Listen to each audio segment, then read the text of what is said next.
Los búlgaros han continuado con el boicot a las principales cadenas de alimentación y supermercados del país, descontentos por el aumento de los precios de los comestibles. El boicot de la semana pasada, el segundo de este año, provocó un descenso de casi el 30% en la facturación de las tiendas, según los medios de comunicación locales. Muchos esperan que el boicot provoque un cambio en los precios. Не одобрявам изключително агресивната политика на големите хранителни вериги. Привличат клиенти с рязко сваляне на цените на определени продукти, които лесно човек сравнява, примерно на 10, 15, 20 продукта, а всичко останало е с много високи надценки.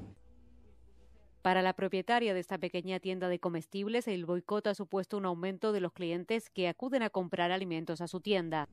Клиенти, които си пазаруват и основни хранителни продукти, като захар, брашно, кисело мляко, олио. За мен е важно отношението към клиента. Когато имаш отношение, той се връща обратно. Las autoridades nacionales y algunos organismos reguladores estatales dicen que han empezado a inspeccionar los precios. Следим как се предоставя информация на потребителите, дали има заблуда, също така за верността на цените, нереалистични промоции. Los organizadores de la protesta exigen que los supermercados limiten sus márgenes de beneficio en los productos alimenticios a menos del 30% y que se aprueben leyes para regular los precios.